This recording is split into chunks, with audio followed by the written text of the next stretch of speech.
जो महादेव के मंदिर में जाकर एक लोटा जल चढ़ाकर महादेव के चरणों का जल का आचमन कर लेता है, पी लेता है, उसके 3 ताप तो यूं ही समाप्त हो जाते हैं। ये विद्येश्वर संहिता में लिखा है।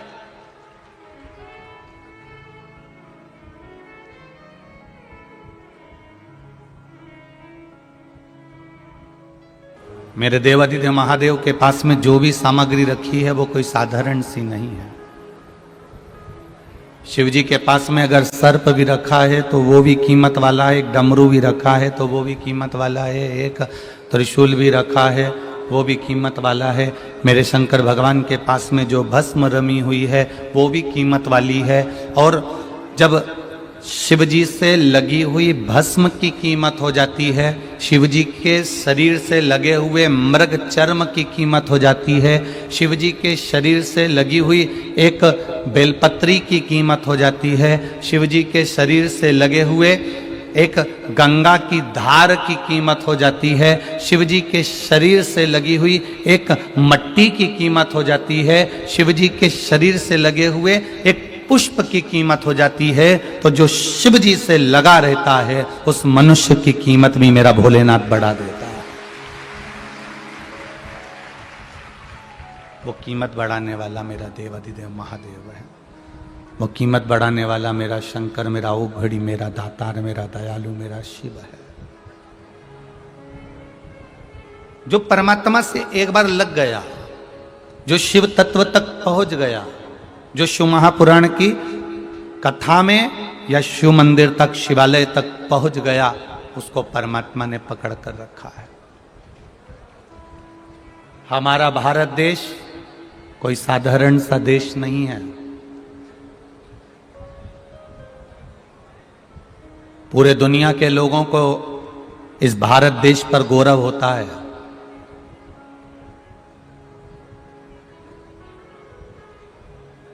पर आज संसार के लोगों को देखकर दुख भी होता है कि किस भारत की भूमि में तुम जन्मे हो, तुमको मालूम है? ये भारत की वो भूमि है जहां का पत्थर भी पानी में तैर जाता है तो मनुष्य तो भव से पार उतर ही जाता है।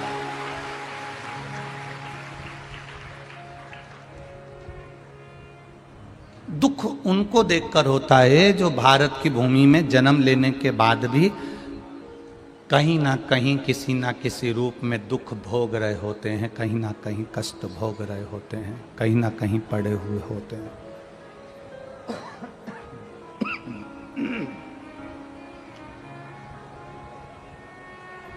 जिस भारत की भूमि का पत्थर भी पानी में तैर जाए, जिस भारत की भूमि का एक पत्थर का टुकड़ा भी पानी में तैर जाता है, ये वो भारत की भूमि है जहाँ पर केवल पत्थर जब पानी में तैर सकता है तो आप भगवान का नाम लेकर इस भव सागर में भी तैर कर पार उतर सकते हैं। केवल पत्थर नहीं,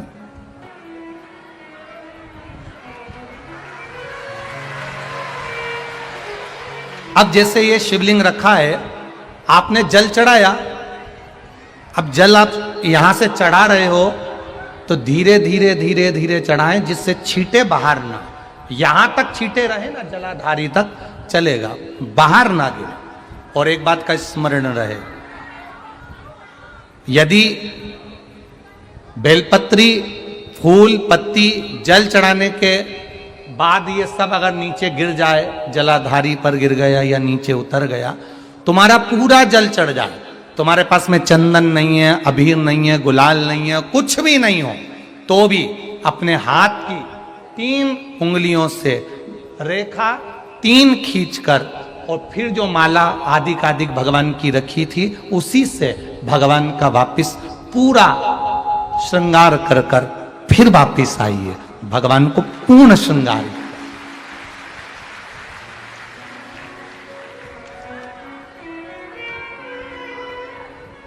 भगवान का पूर्ण श्रृंगार कर कर आइए। कई लोग जल चढ़ाने के बाद में भगवान का जो फूल पत्ती नीचे रखी रहती है आप, हम ये नहीं कह रहे कि आप अपने घर से लेकर जाओ, आपके पास में कुछ नहीं, एक लोटा जल चढ़ाओ, जल चढ़ाया, जो फूल पत्ती नीचे रखी हुई है उसी को उठाकर उसको रखकर उसी फूल से भगवान का खूब सुंदर श्रृंगार भगवान का कर कर फिर आइए। क्यों? शिव का जब हम श्रृंगार कर कर आते हैं, माता पार्वती जी ने देव अधिदेव महादेव का श्रृंगार किया है, आप लोगों के स्मरण में होगा। राम जी ने माता जानकी का श्रृंगार किया है। रामचरित सुनिए कथा, रामायण सुनिए आप लोगों ने, रामायण सुनी होगी तो उसमें माता बैठी हैं शिला के ऊपर और भगवान राम उनका श्रृंगार कर रहे हैं, एक कौवा आता है वो चोंच मार कर जाता है, ये सारा वृत्तांत आप लोगों ने श्रवण किया है। तो राम जी माता सीता का श्रृंगार करते हैं, भगवान कृष्ण राधा जी का श्रृंगार करते हैं। केवल एक देव अधिदेव महादेव की कथा ऐसी है जिसमें पार्वती जी शिव जी का श्रृंगार करती हैं। शिव का श्रृंगार किस लिए? क्यों? कहा जल चढ़ाने के बाद वहीं पर पड़ी हुई पत्ती से, फूल से, जो चढ़े हुए फूल हैं, चढ़ी हुई पत्ती है, चढ़ा हुआ निर्माल्य है, जो भी शिव जी का है, उसी को धोकर वापिस भगवान का श्रृंगार कर कर आना चाहिए। किस लिए? कि हे भोलेनाथ, जब मैं इस संसार सागर से जाऊं, अखंड सुहाग लेकर पूरी श्रृंगार कर कर इस धाम से जाऊं, ऐसी कृपा बना। जो पढ़ाओ, जो पढ़ाओ, चंदन नहीं है, हाथ से चंदन का स्मरण होना चाहिए। नहीं है हमारे पास लगाने को रोली, मोली, चंदन, जो भी आपके पास में, अबीर, गुलाल नहीं, अपने मन का गुलाल लगाइए, अपने मन का हृदय से दिल से रिझाने का प्रयास। ले जा बाबू, ले जा, दिल से चढ़ाइए। और जब भाव से, दिल से आप आनंद के साथ देव अधिदेव महादेव का आप पूजन करो, उसमें गलती ना हो, गलती।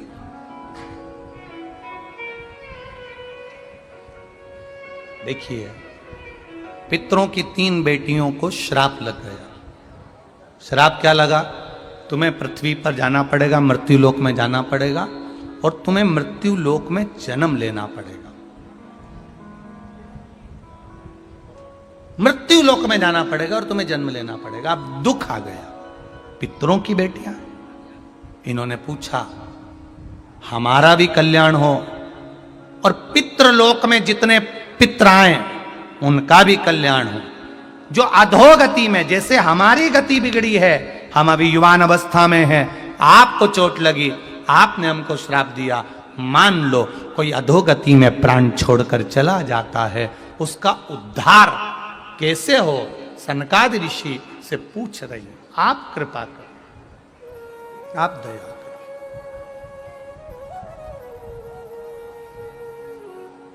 उद्धार कैसे?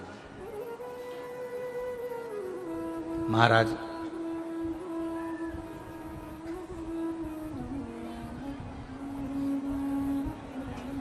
सात स्थान शिवलिंग के बताए हैं, जहां पर भूल से भी अगर कोई चंदन की उंगलियां लगा देता है, 7 स्थान ऐसे हैं जहां चंदन की मात्र उंगलियां लगा देने से ही शिव पितृलोक के पितरों को मुक्ति प्रदान करके वैकुंठ लोक का निवास दे देते हैं।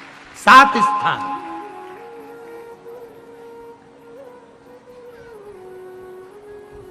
और वो 7 स्थान जो चंदन के बताए गए, पहला भगवान देवाधिदेव महादेव के शिवलिंग पर चंदन का लेपन। समझ लेना जरा बहुत अच्छे से।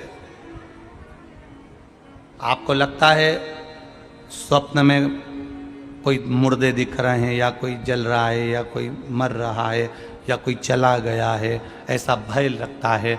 बच्चों को मानी भेजूंगी ऐसा हो जाएगा, पति को मानी भेजूंगी ऐसा हो जाएगा, कोई हमारे कोई गलत तो नहीं कर रहा है। आपको लगता है 7 स्थान चंदन के बताएं महाराज। पहला शिवलिंग,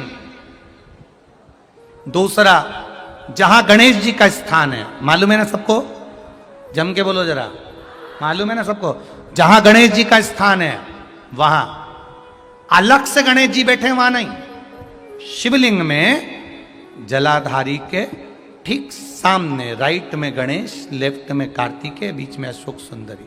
तो पहला चंदन बाबा के शिवलिंग पर, दूसरा गणेश जी पर चंदन की उंगली, तीसरा षडानंद कार्तिकेय पर चंदन की उंगली, चौथा अशोक सुंदरी पर चंदन की उंगली, पांचवा जलाधारी पर चंदन की उंगली, छठा जो शिवलिंग का जल बह रहा है इसके ठीक विपरीत की ओर चंदन की उंगली, और सातवां चंदन नंदी के मस्तक के ऊपर जो 2 सींग लगे रहते हैं उस पर चंदन की उंगली।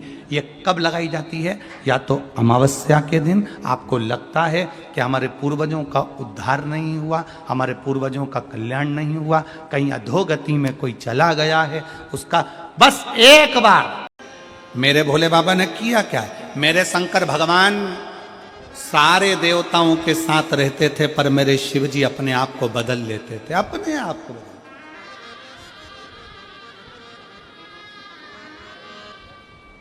कितना बदला शंकर जी ने? बैकुंठ भगवान नारायण को दे दिया, ब्रह्मलोक भगवान ब्रह्मा जी को दे दिया, इंद्रलोक इंद्र को दे दिया, गरुण वरुण सारे लोक बांट दिए, आखिरी में तलातल रसातल और पृथ्वी बच गए, तलातल रसातल भी दे दिया।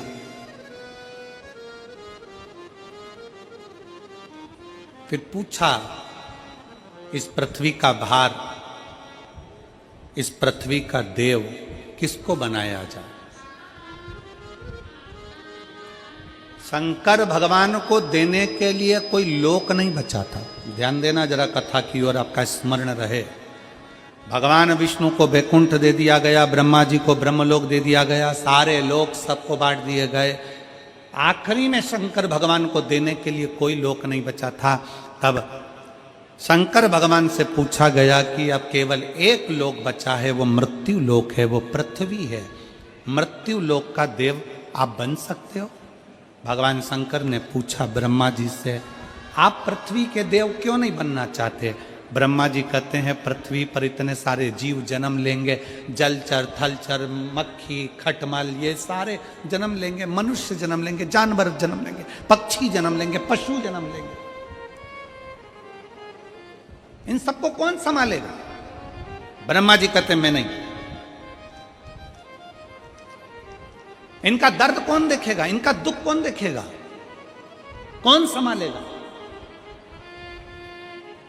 तब भगवान शंकर से कहा गया केवल एक लोक बचा है, पृथ्वी लोक, मृत्यु लोक। इस पृथ्वी लोक अकेला बचा है। आप बताओ, आप क्या पृथ्वी लोक ले सकते हो?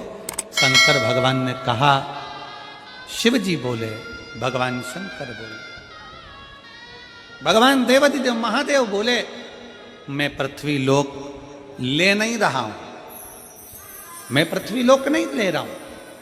मेरे भगवान शंकर कहते हैं मैं पृथ्वी लोक लूंगा नहीं, मैं पृथ्वी लोक में रहूंगा। व्यक्ति का दर्द क्या होता है उसको सुनूंगा और उस दर्द को मिटाने का प्रयास करूंगा। माला जी, मुझे मृत्यु लोक दे दो। मृत्यु लोक? हाँ, मृत्यु लोक मैं लूंगा नहीं, मृत्यु लोक में मैं रहूंगा, मैं रहूंगा। लेने में और रहने में अंतर है। लेने में और रहने में अंतर है।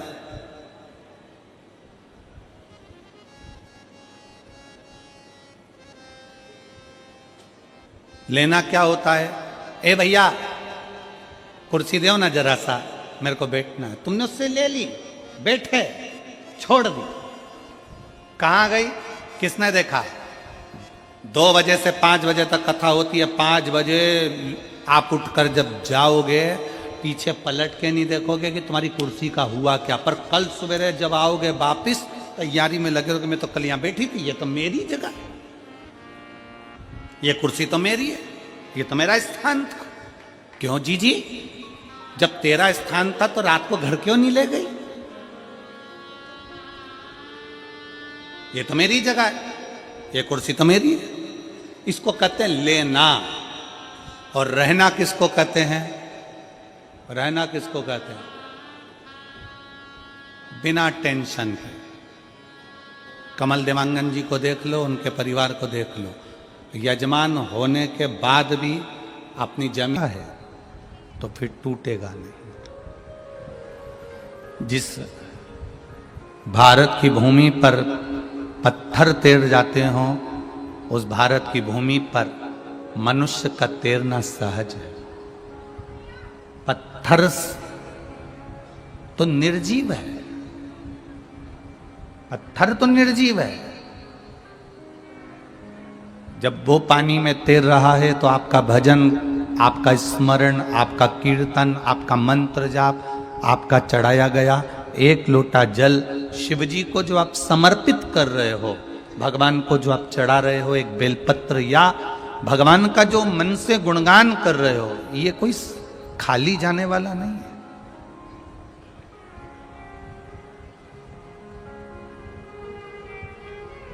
इसका फल मिलेगा, पर फल उसी को मिलता है जो दिखावे के बिना भगवान की भक्ति करता है। दिखावे के बिना।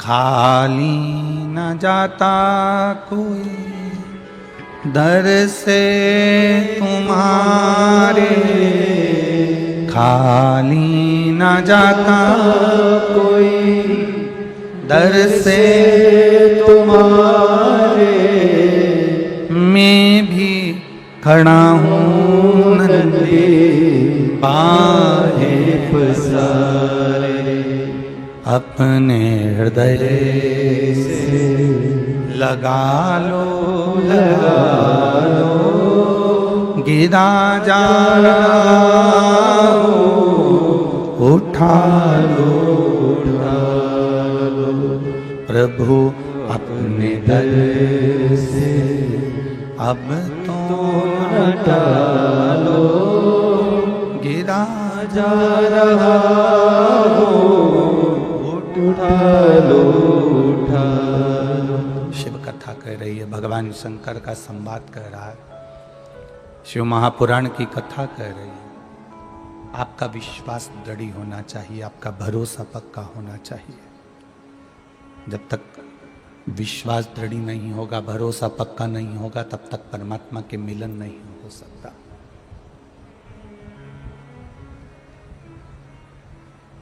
शिव कथा